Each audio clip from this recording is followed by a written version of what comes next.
Cümleten selamun aleyküm hanımlar. Divapatik YouTube kanalıma hepiniz hoş geldiniz. Bugün birlikte incili iki şiş dikişsiz patik yapacağız. Ben patiğimde normal patiklik bir ip kullandım. Böyle pembe tonlarında. Şişlerim 3 numara.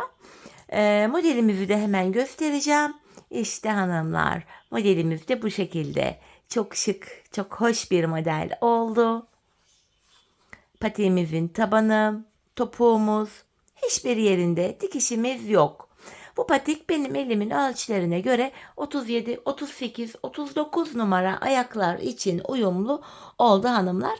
Ben video öncesinde incilerimi şöyle ipime aktardım. Bu şekilde bakın hanımlar. Dal incilerden kullandım. Bir dal incim vardı. Yetişti. Hatta şu kadarı da arttı. Böyle bir patiğe, yani bu tek patiğime 97 adet inci gitti.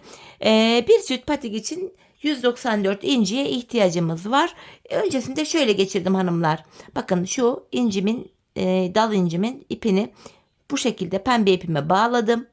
Şöyle bağladım ve ardından şöyle incilerimi sırasıyla patiğimin ipine aktardım. Bu şekilde geçişimi de yaptım. Hemen patiğimize başlayalım. Patiğimizi hanımlar bu bilek kısmından, boğaz kısmından başlıyorum. Şöyle ipimin ucunda bir miktar bir ip bıraktım. 50 ilmek atacağım. 50 ilmek. Şu birinci ilmeğim. 2 3 4 5 bu şekilde 50 ilmek atalım gelelim. Evet, 50 ilmeğimi attım. Hemen şu ucumuza bir düğüm atacağım. Patiğimizde baştan sona haroşa örgü yapacağız. Ben örgümüzün hem arka yüzünde düz örgü örerek haroşalarımı elde ediyorum. Kenar ilmeğimi aldıktan sonra ilmeklerimi sırasıyla düz, yani haroşa olarak öreceğim. Bu şekilde sıra sonuna kadar örelim gelelim. Sıra sonuna kadar ilmeklerimi ördüm. Geri dönüyorum. Şimdi ön yüzdeyim. Ön yüzde olduğumuzu şöyle kabul ediyorum. Şu başlangıç ipimiz sol taraftaysa ön yüzdeyiz demektir. Bakın burada bir diş haroşamız oluştu. Şimdi burada bir diş haroşa daha olması gerekiyor. Öncelikle yine ön yüzdeyiz. Sıra sonuna kadar ilmeklerimizi düz örelim. Ardından geri dönelim. Arka yüzde de yine düz örüp tekrar ön yüzde buluşalım. Evet hanımlar, ön yüzde ve arka yüzde ilmeklerimi düz ördüm. Burada böylece iki diş haroşamız oluştu. Şimdi tekrar ön yüzde ilmeklerimizi düz öreceğiz. Arka yüzde incilerimizi bırakacağız. Şimdi kenar ilmeğimi aldıktan sonra hemen ilmeğimi kaçırdım. Şöyle düzelteyim burayı tekrar.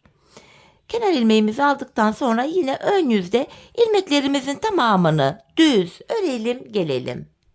Evet, ön yüzde ilmeklerimi ördüm. Şimdi geri dönüyorum. Arka yüzde şu bilek bölümündeki incilerimizi bırakacağız. Şöyle bir kısım incimi şöyle yaklaştırıyorum. Yapacağımız işlem şöyle hanımlar. Öncelikle kenar ilmeğimi örmeden aldım. Hemen yanına ikinci ilmeğimi örüyorum. İki ilmekten sonra karşıya, yani ön yüze düşüyor. Bakın, birinci bırakıyorum. 2 ilmek düz örüyorum. Bu şekilde. Yine bakın, ön yüze karşıya bir tane inci bırakıyorum. Hemen yanına 2 ilmek düz örüyorum. Tekrar ön yüze şöyle bir tane inci bıraktım. 2 ilmek düz ördüm. Ön yüze bir tane inci bırakıyorum. 2 ilmek düz ördüm. Yine bir inci bıraktım buraya. 2 ilmek düz ördüm. Bir inci bırakıyorum. 2 ilmek düz örüyorum. İncilerimizi bu şekilde bırakıyoruz. İnci bırakıp 2 ilmek düz örüyoruz. Son 2 ilmek kalana kadar da aynı şekilde incileri bırakacağız. Bu şekilde sıramızı tamamlayıp gelelim. Evet, sıra sonuna kadar ördüm geldim hanımlar. Bakın, bu ilk sıra incilerimizi bırakmış olduk bilek bölümüne. Şimdi inci bırakma yapmayacağız. Buraya 2 diş haroşa örmemiz gerekiyor. Ön yüzdeyiz. Sıra sonuna kadar ilmekleri düz öreceğiz. Ardından geri döneceğiz. Arka yüzde de düz öreceğiz. Bir diş haroşa olacak. Aynı işlemi tekrar edeceğiz. Önde düz, arkada düz öreceğiz. 2 diş haroşa. Bu bölüme 2 diş haroşamızı örelim gelelim. Evet hanımlar, inciden sonra bakın buraya 2 diş haroşamı ördüm geldim. Yine ön yüzde hanımlar ilmeklerimizi düz öreceğiz. Arkada ikinci sıra incilerimizi koyacağız. Kenar ilmeğimi aldıktan sonra ilmeklerimizi sıra sonuna kadar haroşa, yani düz örelim gelelim. Evet, ilmeklerimi ördüm. Şimdi arka yüzdeyiz. Yine ilk incilerimizi nasıl yaptıysak ikinci sıra incilerimizi koyacağız buraya. Kenar ilmeğimi aldım. Yanına bir ilmek ördüm. Yani kenarda 2 ilmek oldu. Öne bir tane inci bırakıyorum. 2 ilmek düz örüyorum.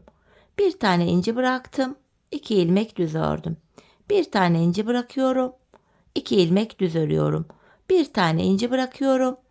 2 ilmek düz örüyorum. Bu şekilde yine her 2 ilmekte bir inci bırakıyoruz. Sıra sonuna kadar tamamlayıp gelelim.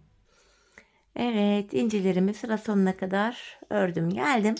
Şimdi geri dönüyoruz. Tekrar ön yüzdeyiz hanımlar. İkinci sıra incileri de tamamladık. Bilek bölümündeki inciler bitti. Şimdi yapacağımız işlem şu. Tekrar ilmeklerimizi haroşa olarak öreceğiz. Ön yüzde düz, arka yüzde düz öreceğiz. Bir diş haroşa olacak. Aynı işlemi tekrar edeceğiz. 2 diş haroşa. Şimdi bu bölüme 2 diş haroşamızı örelim. Ardından buluşalım. Evet hanımlar, inciden sonra 2 diş haroşamı ördüm. Geldim, şimdi patiğimizin buradaki penceresini açacağız. Öncelikle bu kenardaki ilk 19 ilmeğimizi öreceğim. Şu kenar ilmeğim 1, 2, 3, 4, 5, 6, 7, 8, 9. Şu 10. ilmeğim 11, 12, 13, 14, 15, 16, 17, 18, 19 ilmeğimi ördüm. Şimdi ortada 12 ilmek keseceğim penceremiz için. İkişer ikişer toplayacağım ilmeklerimi. Bakın şu birinci kesimim. 2, 3, 4, 5, 6, 7, 8, 9, 10, 11 ve 12 ilmek kestim. İlk 19 ilmeğimizi ördüm. Ortadan 12 ilmek kestim. Burada da 19 ilmek kaldı. Kalan 19 ilmeği de öreceğiz. Dilerseniz sayarak gidelim. İlmek sayılarından siz de emin olun. Şu ilk ilmeğim, şu ikinci, 3, 4, 5, 6, 7, 8, 9, 10, 11, 12, 13, 14, 15, 16, 17, 18 ve 19. 19 ilmeğimizi ördük. Şimdi geri dönüyoruz. Arka yüzde penceremizi kapatacağız. Öncelikle hanımlar, kenardaki bu ilk 19 ilmeğimizi tekrar örmemiz gerekiyor. Bu 19 ilmeğimizi örelim gelelim. Evet, 19 ilmeğimi ördüm. Ortada 12 ilmek kesmiştik. Kestiğim 12 ilmeği arka yüzde atıyorum. Şu birinci ilmeğim, 2, 3, 4, 5, 6, 7, 8, 9, 10, 11 ve 12. Penceremizi tekrar kapatmış olduk. Bu aşamada kalan 19 ilmeğimizi de yine sıra sonuna kadar örelim gelelim. Evet, ilmeklerimi ördüm hanımlar. Şimdi geri döndük, tekrar ön yüzdeyiz. Buraya yine bir diş haroşa örmemiz gerekiyor. Şu an ön yüzdeyiz. Bu aralardaki attığımız ilmekleri de yine düz öreceğiz ön yüzde. Arka yüzde de tekrar düz örelim. Bir diş haroşamızı tamamlayıp gelelim. Evet, bakın buraya bir diş haroşamı ördüm geldim hanımlar. Şimdi tekrardan ilmeklerimizi düz öreceğiz. Ardından arka yüzde patiğimizin ön bölümündeki şu inci detaylarını kuracağız. Ayrıca bakın şurada ajurlarımız, yani artırmalarımız var. Artırmalarımızı da arka yüzde yapacağız. Model kurulumu arka yüzde yapılacak bu modelimizde hep. Şimdi ön yüzdeyiz hanımlar. Yine 50 ilmeğimiz vardı. Sırasıyla bu 50 ilmeğimizin tamamını haroşa örelim. Arka yüzde buluşalım. Evet, ön yüzde ilmeklerimi ördüm. Şimdi geri döndüm. Arka yüzdeyiz. Hem incilerimizi koyacağız hem artırmalarımızı yapacağız. Kenar ilmeğimle birlikte toplam 19 ilmeğimi yine haroşa örüyorum. 3 oldu. 4, 5, 6, 7, 8, 9, 10, 11, 12, 13, 14, 15, 16, 17, 18, 19. Şimdi buralara hanımlar incilerimizi koyacağız. Öncelikle şöyle ilk incimi yaklaştırıyorum. Ön tarafta bir tane inci bıraktım. Yanına bir ilmek düz ördüm. Bir ilmek artırıyorum. Tekrar bir ilmek düz ördüm. İkinci incimi bırakıyorum. Hemen bu inciden sonra bir ilmek düz ördüm. Artırdım, yani ipimi şişime doladım. Bir ilmek daha düz ördüm. Diğer incimi yaklaştıracağım. Üçüncü incimi önde bıraktım. Yanına bir ilmek düz ördüm. Artırdım. Tekrar bir ilmek düz ördüm. İncimi bırakıp hemen yanına bir ilmek düz örüyorum. Toplamda burada 7 tane inci bırakacağız hanımlar. 4 tane incimiz oldu. İncimi bıraktıktan sonra bir ilmek düz ördüm. Artırdım. Tekrar bir ilmek düz örüyorum. Tekrar bir tane inci bıraktım. İnciden sonra bir düz örüyoruz. Artırıyoruz. Tekrar bir ilmek düz örüyoruz. Hemen karşı tarafta inciyi bırakıyoruz. Tekrar inciden sonra bir düz ördüm. Artırdım. Bir ilmek düz ördüm. Bu 7. incim oluyor. Bakın 1, 2, 3, 4, 5, 6, 7. 7 incinin arasına da toplamda 6 kere artırma yapmış olduk. İncimi yine karşıda bıraktım. Bu tarafta 19 ilmek kaldı 7. inciden sonra. Bu 19 ilmeğimi öreceğim. Sayarak gidelim. 1, 2, 3, 4, 5, 6, 7, 8, 9, 10, 11, 12, 13, 14, 15, 16, 17, 18 ve 19. Geri dönüyoruz hanımlar. 6 ilmek arttı ilmeklerimiz. Şimdi ön yüzdeyiz. Ön yüzde inci ya da model kurulumu yapmıyoruz. Ön yüzde hanımlar ilmeklerimizin tamamını normal düz olarak öreceğiz. Aradaki artırdığımız ilmekler dahil hepsini sıra sonuna kadar düz örelim gelelim. Evet, ön yüzde ilmeklerimin hepsini ördüm. Şimdi arka yüzdeyiz. İkinci sıra incilerimizi ve artırmalarımızı yapacağız.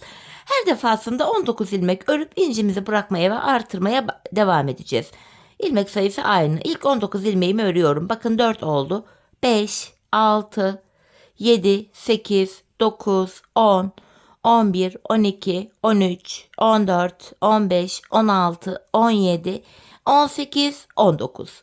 Şimdi incilerimi yaklaştırıyorum. Öncelikle hemen şuraya bir inci bırakıyorum ön tarafa. Yanına bir ilmek düz ördüm. Artırma yapıyorum. Bu defa bir değil 2 ilmek öreceğim. Bakın 1, 2. Bir önceki inciyi bırakırken artırdıktan sonra bir ilmek örüp inci bırakmıştık. Şimdi ikinci incide de şöyle yapıyoruz. İnci sayısıyla aynı gidiyor. İnciyi bıraktıktan sonra bir ilmek örüyoruz, artırıyoruz. 2 ilmek düz örüp incimizi bırakıyoruz.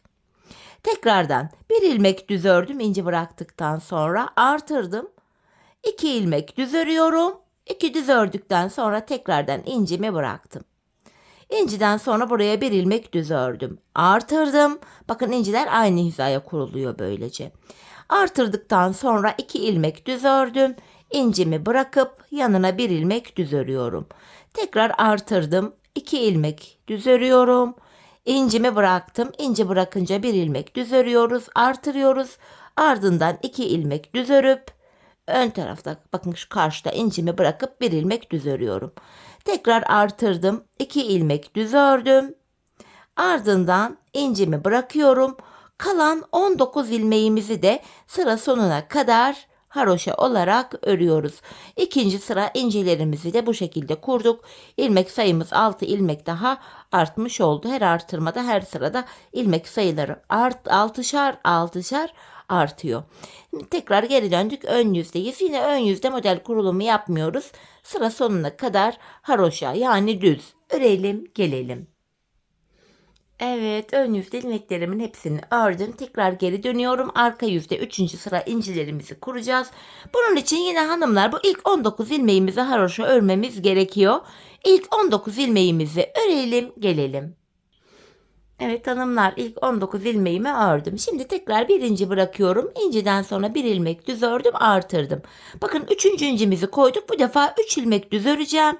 1, 2, 3. Ardından ikinci incimi bırakıp yanına bir ilmek düz örüyorum.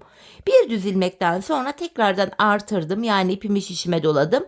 3 ilmek düz örüyorum. 3. incimi de şöyle bıraktım. Yanına bir ilmek düz ördüm. Bir düzden sonra yine artırmamı yaptım. 3 ilmek düz örüyorum. Tekrardan incimi bırakıp yanına bir ilmek düz ördüm. Hemen artırmamı yaptım yine. 3 ilmek düz örüyorum. İncimi bıraktım. Bir ilmek düz ördüm.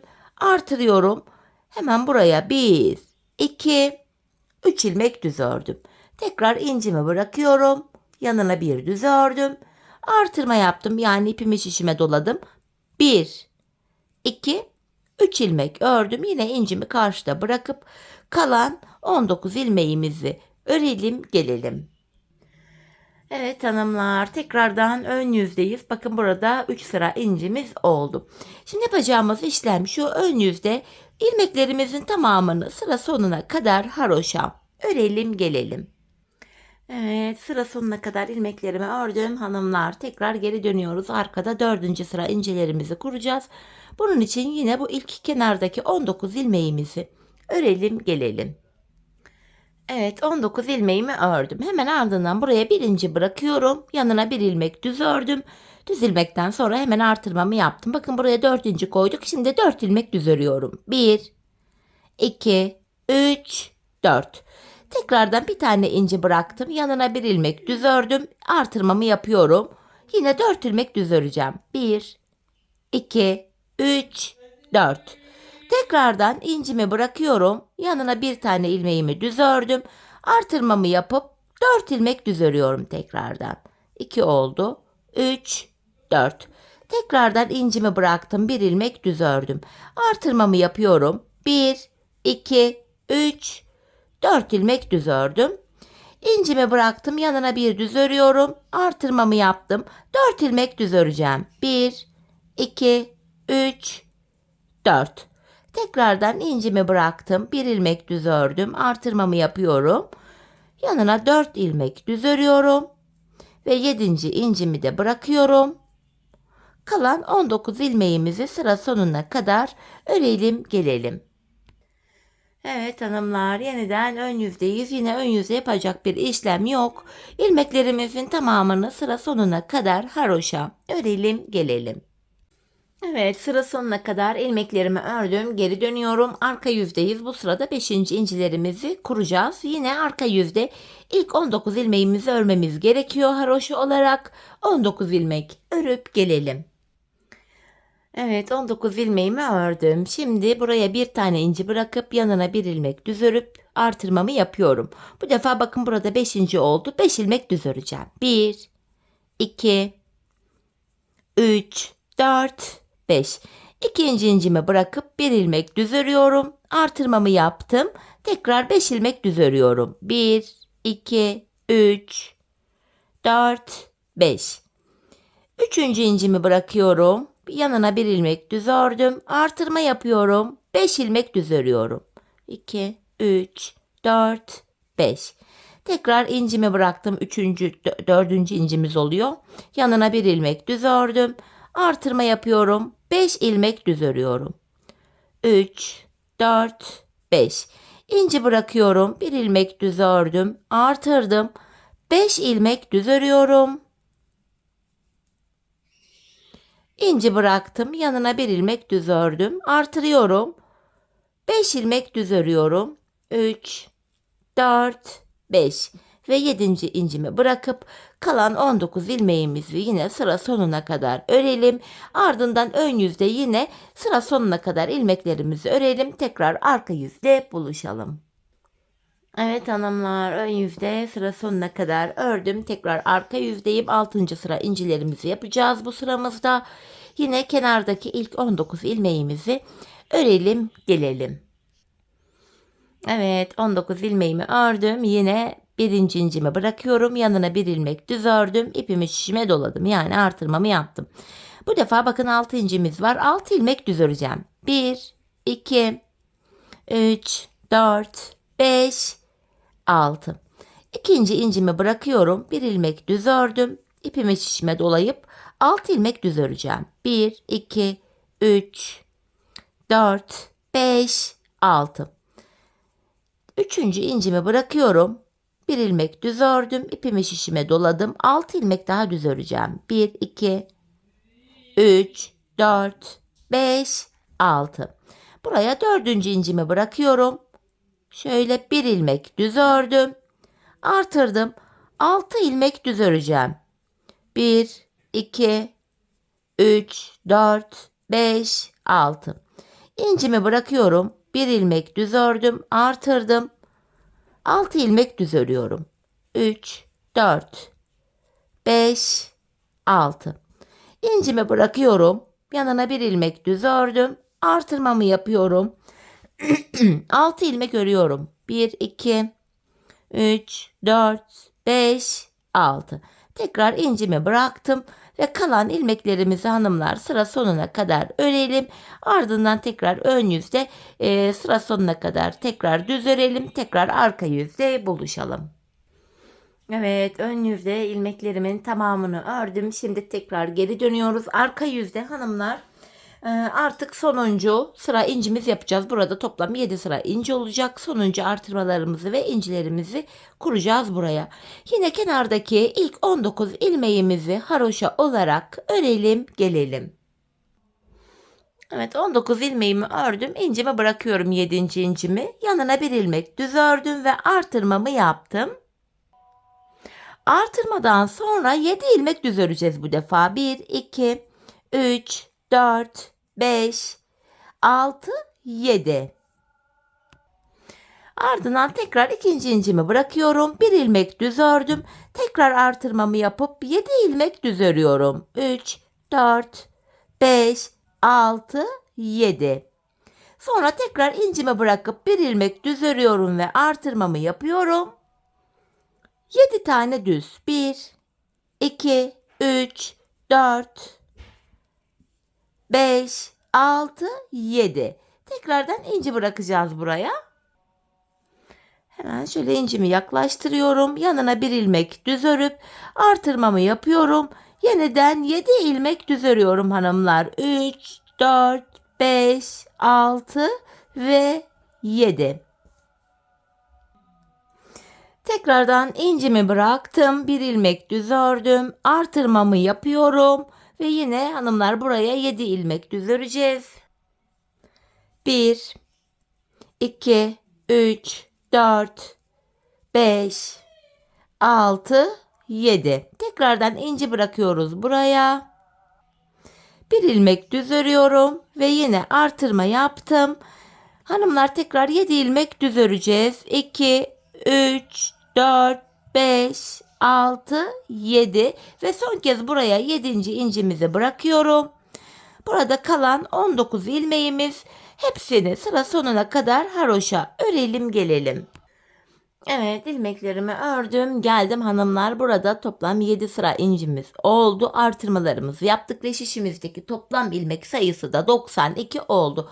Artık inci falan bırakmayacağız, artırma yapmayacağız. İlmeklerimizi 92 ilmek üzerinden haroşa örmeye devam edeceğiz. Hemen şu incimizden sonra hanımlar buraya önde düz, arkada düz, yine aynı şekilde haroşalarımızı yapacağız. Toplam 7 sıra daha haroşa öreceğiz hanımlar. Bakın şu ajurlarımızı yaptık.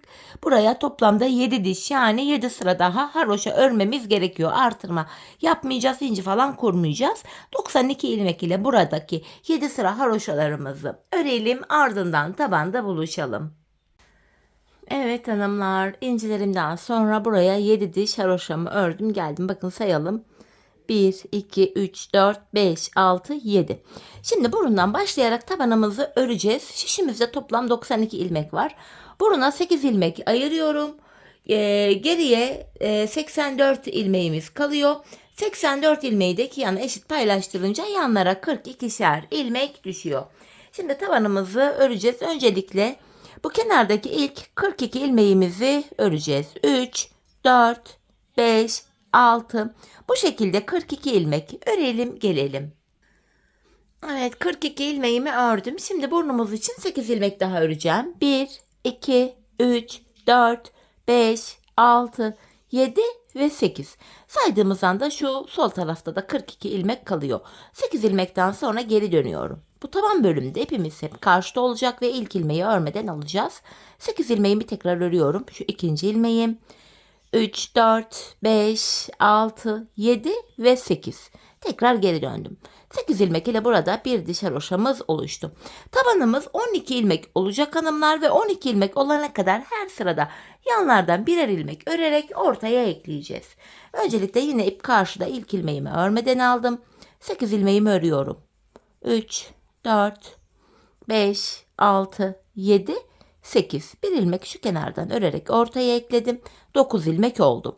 Geri dönüyorum. İpim karşıda ilk ilmeğimi örmeden aldım. Şimdi de 9 ilmeği öreceğim. 2, 3, 4, 5, 6, 7, 8, 9. Bir ilmek de diğer kenardan örerek ortaya ekledim. 10.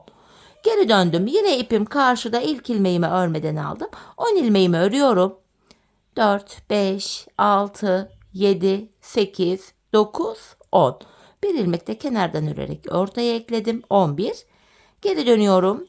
Yine ip karşıda ilk ilmeğimi örmeden alıyorum. 11 ilmek öreceğim. 3, 4, 5, 6, 7, 8, 9, 10, 11. Bir ilmek de kenardan örerek ortaya ekledim. 12. Burada 12 ilmek oldu. Artık 12 ilmek ile taban örülecek. Bu aşamada ilk 11 ilmeği öreceğiz. 12. de kesimi yapacağız. Yine ip karşıda ilk ilmeğimi örmeden alıyorum. 2, 3, 4, 5, 6, 7, 8, 9, 10, 11. 12. ilmeği örerken yandan da bir ilmek alıp ikisini kesiyorum. Kesimden sonra geri döndüm. Yine aynı işlemi yapacağım. İp karşıda ilk ilmeğimi örmeden aldım. 11 ilmeğimi öreceğim. 2, 3, 4, 5, 6, 7, 8, 9, 10, 11, 12. ilmekte yandan da bir ilmek alıp ikisini kestim. Geri dönüyorum. Taban böyle devam edip gidiyor. Yine 11 ilmek öreceğim. 2, 3, 4, 5, 6, 7, 8, 9, 10, 11, 12. ilmekte yandan da bir ilmek alıp ikisini kesiyorum. Tabanımız 12 ilmek ile böyle örülüyor. Tekrar geri döndüm. Yine ipim karşıda. İlk ilmeğimi örmeden aldım. 2, 3, 4, 5, 6, 7, 8, 9, 10, 11, 12. ilmeği örerken yanındaki ilmeği de alıp ikisini kesiyorum. Taban böyle örülüp gidecek 12 ilmek ile. Biz bu kesme işlemine sağ ve sol taraftaki şuralardaki ilmekler bitene kadar devam edeceğiz. Şimdi hep birlikte tabanımızı örelim, ardından buluşalım. Evet hanımlar, tabanımızı ördüm ve geldim. Şişimde sadece tabanda kullandığım 12 ilmeğim kaldı. Şimdi bu 12 ilmek ile patiğimizin şu arka topuk bölümünü öreceğiz. Yine ipim karşıda, ilk ilmeğimi örmeden aldım. Son 2 ilmeğim kalana kadar ilmeklerimi örüyorum. Son 2 ilmeğimi kestim. Şişimde 11 ilmek kaldı. Bu aşamada bakın şuralarda kenar ilmek yerleri var. Hemen şuradaki ilk kenar ilmek yerine ilmeğin iki kanadına birden girerek ilmek çıkarttım. Böylece tekrar 12 ilmeğim oldu. Bu şekilde hem patiğimizin arkasını örmüş oluyoruz hem de arka bölüm şu kenarlara eklenmiş oluyor. İlmek çıkarttıktan sonra geri döndüm. İpim karşıda, ilk ilmeğimi örmeden aldım. Tekrar son 2 ilmeğim kalana kadar öreceğim. Yine son 2 ilmeğimi kesiyorum. Ardından geri döndüm. Bu sağ kenarda ön yüzde ilmek çıkaracağım. Hemen şuradaki kenar ilmek yerine girerek buradan da bir ilmek çıkartıyorum. Böylece tekrar 12 ilmeğim oldu. Tekrar ilmeklerimi öreceğim. Son 2 ilmek kalana kadar. Bakın yine son 2 ilmeğim kaldı. Bu 2 ilmeği kesiyorum. Bir sonraki kenar ilmek yerine girerek ilmek çıkarttım. Yine 12 ilmek oldu. Geri dönüyorum. İlk ilmeğimi örmeden aldım. Tekrar son 2 ilmek kalana kadar öreceğim. Son 2 ilmeğimi kesiyorum. Ardından geri döndüm. Bakın bir sonraki kenar ilmek yerine ilmeğin iki kanadına birden girerek ilmek çıkarttım. Patiğimizin arkasında bu şekilde yapacağız. Bu işleme şu son kenar ilmek yerlerine gelene kadar devam edeceğiz. Şimdi hep birlikte topuğumuzu örelim, gelelim. Evet hanımlar, topuğumuzu son kenar ilmek yerlerine gelene kadar ördüm geldim. Artık ilmeklerimi ikişer ikişer toplayarak keseceğim. Bu şekilde.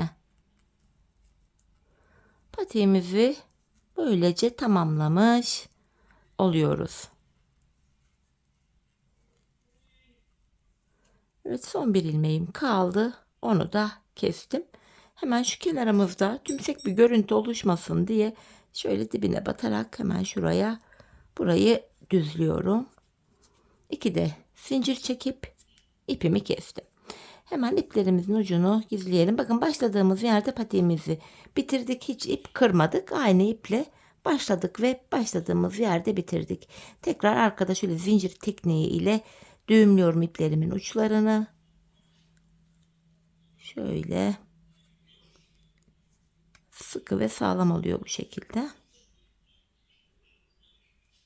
Evet hanımlar, patiğimizi tamamladık. Bakın görüntü itibariyle patiğimiz şöyle haroşa örgü olduğu için gayet esnek, gördüğünüz gibi ayağı saran bir model oldu. Hemen manken ayağıma da giydireceğim. Ayaktaki duruşuna da bakalım birlikte. Ben çok beğenerek, çok severek yaptım modelimi. Umarım sizler de benimle birlikte beğenerek, severek yaparsınız. Yapacak olanlara da şimdiden kolay gelsin diyorum. İşte modelimizin ayaktaki duruşu, ayağı saran hoş, şık bir model oldu. Bakın yandan duruşu, diğer yanı, tabanımız, topuğumuz. Evet hanımlar, yine birlikte güzel bir modelin daha sonuna geldik. Umarım sizlere faydalı, hoş bir video olmuştur. Yeni modellerde, yeni videolarda buluşmak dileğiyle. Şimdilik hoşça kalın, sağlıcakla kalın.